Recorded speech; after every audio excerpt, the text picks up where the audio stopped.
Don't throw away those water bottles. We're going to use them for a DIY. Start by placing some wax paper onto a tray. Place your water bottles onto the tray. Grab some tinfoil, wad it up in a ball, and place it on top of the water bottles. Grab some reusable wipes from the dollar store. Place some Elmer's glue into a bucket. Place your reusable cloths into the bucket, get them nice and wet with the glue, and then squeeze out the excess. Place the cloth over the top of each of the tinfoil coated water bottles. While those are drying, grab some felt and cut out some circle shapes. You'll need 2 for each water bottle. Once the ghosts are dry, remove the water bottle and tinfoil. Place your felt eyes onto the ghosts and hot glue them into place. Grab some rubbing alcohol and food coloring. Pour some rubbing alcohol into a bowl.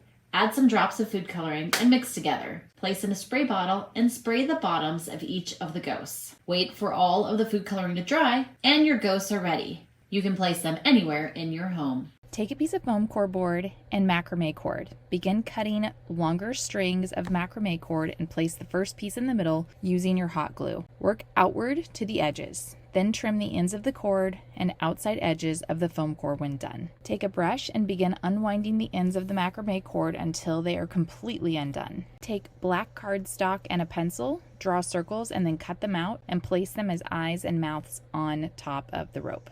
There you have it, a cheap way to create your own easy DIY boho Halloween decor for your home for less than $5. You're going to need a pumpkin bucket, a round party tablecloth, and an LED light. We're going to now take and place the light into the bucket. Then I'm going to open up this tablecloth. I'm going to place my pumpkin in the center here, and then I'm going to use the center. Then I'm going to take the handle and thread it through.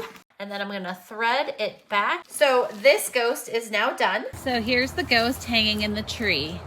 You're going to need a foam head and some tulle. I'm going to go ahead and cut a hefty amount. What I have here is some athletic tape. Next, I'm going to place the fishing line and I'm going to place the athletic tape over the top. So I'm going to open up the tulle. Now, one thing I need to do is get that fish line through so that the 2 pieces tie together. And I'm going to place my ghost up here floating in this cool space. For this next ghost, we're going to be using a dollar store skeleton and a flour sack dish towel. Open up the flour sack towel and find the center of it and make a small hole, and I'm gonna thread that elastic through the hole like so. So my skeleton ghost is now ready to be hung up. So I'm going to go ahead and hang it on a branch on this tree.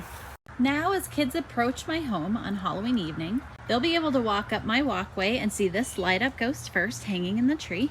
As they continue to walk up the walkway, they'll see my skeleton ghost, as well as when my porch is lit up, they'll be able to see my styrofoam head ghost as well.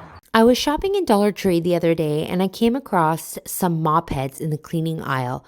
And I'm just going to begin by unraveling the yarn pieces. I unraveled all the pieces, and then next I took this 16-ounce glass bottle with a lid, and I'm going to go ahead, take the lid off, and I'm going to take my mop head and open it up from the bottom, and I'm just going to hot glue this lid upside down onto that black piece. Once I have the lid glued on, I'm going to let it set for a good 5 minutes just to make sure the glue is fully in place and set. Then I'm going to take my bottle and I'm going to screw it back on. To make a cute little hat for my ghost, I'm going to take some black thick material and I'm just going to trace around a flower pot to cut out 2 circles. I do need one circle to be slightly smaller than the other circle. I'm going to glue around and then I'm going to pull the bigger circle over top to have a more finished edge. Once I'm done with my circle, I'm going to go ahead and I'm going to come back with the same black material and I'm going to cut out a square that is 5 by 5 inches. So I'm just going to fold it in half and I'm going to glue it together with the right sides facing in just down one side of the fabric. I'm going to flip it back inside right, and then I have a little cone shape. I'm going to cut out a circle directly in the middle of the hat. This circle we want to be big enough so that it fits over the top of the mop head. I'm going to take the cone part and I'm just going to glue that directly on top of the mop head. So 2 circles for the eyes and 1 circle for the mouth.